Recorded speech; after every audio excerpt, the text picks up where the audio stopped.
बिस्मिल्लाहिर्रहमानिर्रहीम। अस्सलाम वालेकुम, दिस इज़ फातिमा अंजुम। आज के ट्यूटोरियल में हम लोग डिस्टिलेशन कॉलम को सिमुलेट करेंगे। हमारे पास जो केस है वो ये है कि डिस्टिलेशन कॉलम है जिसके थ्रू हम लोगों ने एक मिक्सचर ऑफ बेंजीन और टोलीन को सेपरेट करना है। तो सबसे पहले हम कंपोनेंट ऐड कर लेते हैं। दो कंपोनेंट होंगे, बेंजीन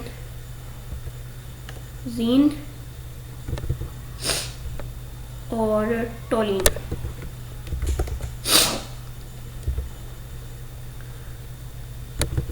दोनों कंपोनेंट हम लोगों ने ऐड कर दिए। अब नेक्स्ट हमारा स्टेप है fluid package.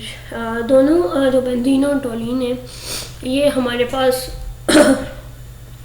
Almost ideal mixtures हैं। तो आइडियल हैं तो हम लोग इसको एंटोइन इक्वेशन से भी सॉल्व कर सकते हैं। तो हम एंटोइन इक्वेशन को as a fluid package select करेंगे। अब हम लोगों की दो चीज़ें सेट हो चुकी हैं। अब सेकंड हम नेक्स्ट स्टेप ये कि हम सिमुलेशन एनवायरनमेंट में एंटर करेंगे। सिमुलेशन एनवायरनमेंट में कॉलम्स में हम जाएंगे पैलेट में, और ये पहला ही जो हमारे पास सिंबल है वो डिस्टिलेशन कॉलम का है। इसको क्लिक करके हम वाइट स्पेस पे क्लिक करेंगे तो डिस्टिलेशन कॉलम ऐड हो जाएगा। हम डिस्टिलेशन कॉलम को डबल क्लिक करके हम लोगों के पास एक ये विंडो ओपन होगी। यहाँ पे अब हम लोगों ने जितनी भी स्ट्रीम्स हैं उनको स्पेसिफाई करना है। तो हम लोग इनलेट से स्टार्ट करते हैं।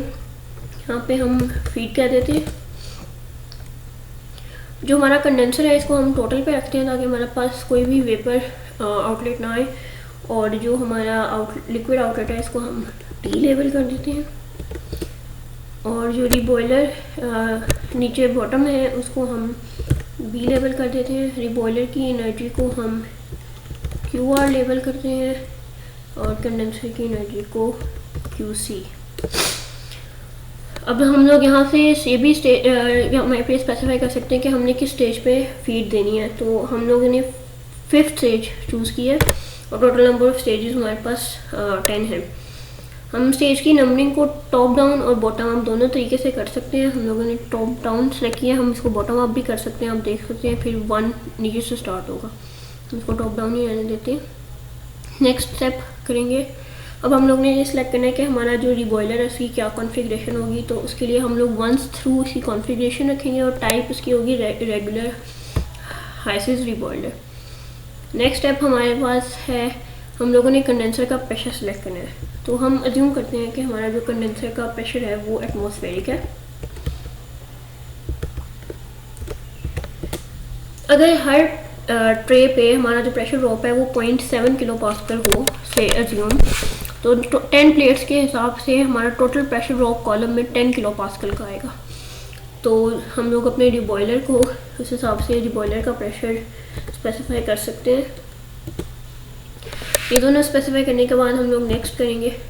नेक्स्ट हमारे पास टेम्परेचर कंडीशंस है, लेकिन ये कंडीशन हमारे पास ऑप्शनल है। हम लोग दे भी सकते हैं, नहीं भी दे सकते। तो क्योंकि हमारे पास कंडीशंस नहीं है तो हम नेक्स्ट स्टेप कर लेते हैं।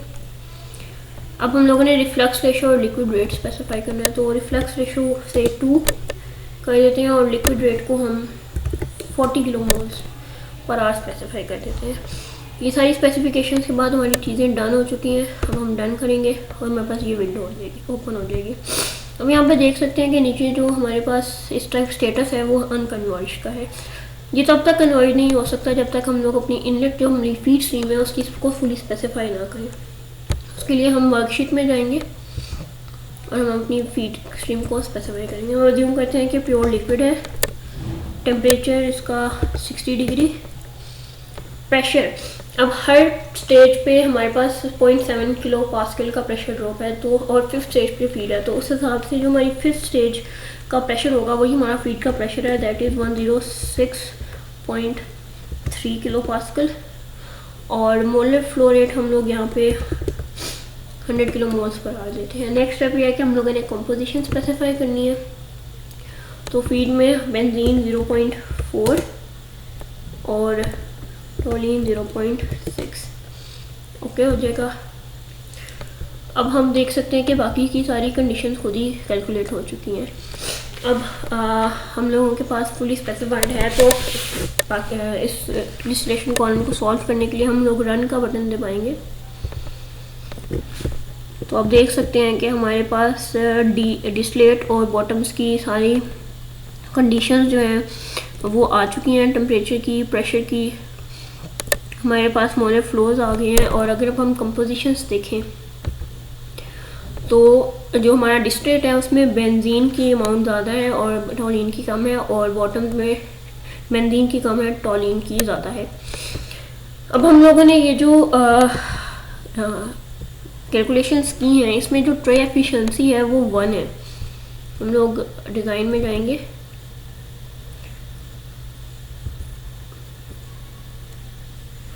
आप ये देख सकते हैं कि यहाँ पे हम लोगों के पास एक प्लॉट भी आ चुका है। टेम्परेचर और टेम्परेचर का, प्रेशर का करें तो वो भी लीनियर है, जिससे हम लोगों ने ज्यूम किया है कि 0.7 हाई ट्रे पे है और फ्लोज, ये तीनों प्लॉट्स हम लोग यहाँ से देख सकते हैं।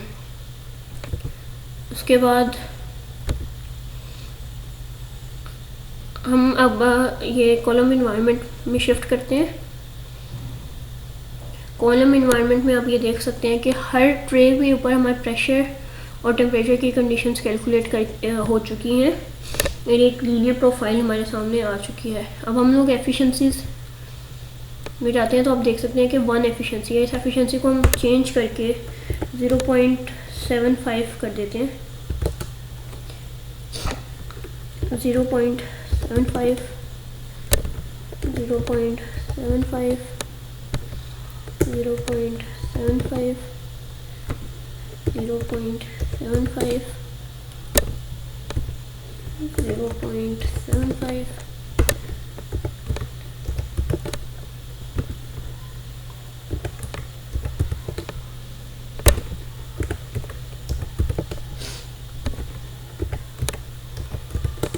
ये एफिशिएंसीज चेंज करने के बाद अब रिजल्ट्स फिर से अनकन्वर्ज्ड हैं, तो इनको कन्वर्ज करने के लिए हम लोग दोबारा से रन को क्लिक करेंगे।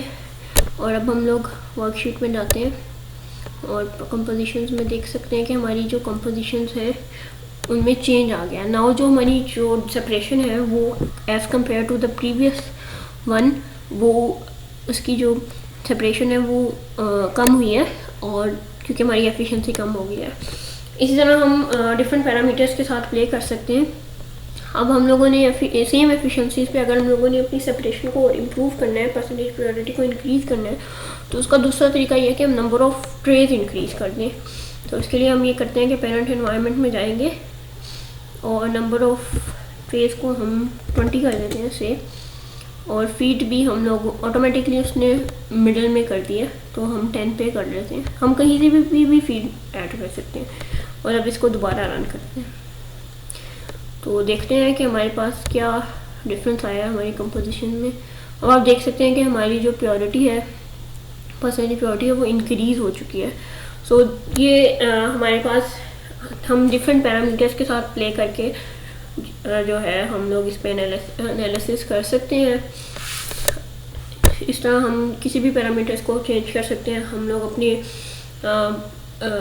फ्लोज को चेंज कर सकते हैं, टेम्परेचर प्रेशर की कंडीशंस को चेंज कर सकते हैं, डिपेंडिंग अपॉन ये कि हमारी प्योरिटीज़ और बाकी जो चीज़ें हैं वो इसी तरह अकॉर्डिंगली चेंज हो जाएंगी। तो आई होप आप लोगों के लिए यूज़फुल होगा और आप लोगों ने इस ट्यूटोरियल के बाद सीख लिया होगा कि हम एक डिस्टिलेशन कॉलम को किस तरीके से यहाँ सिमुलेट कर सकते हैं। Thank you very much. अल्लाह हाफ़िज़।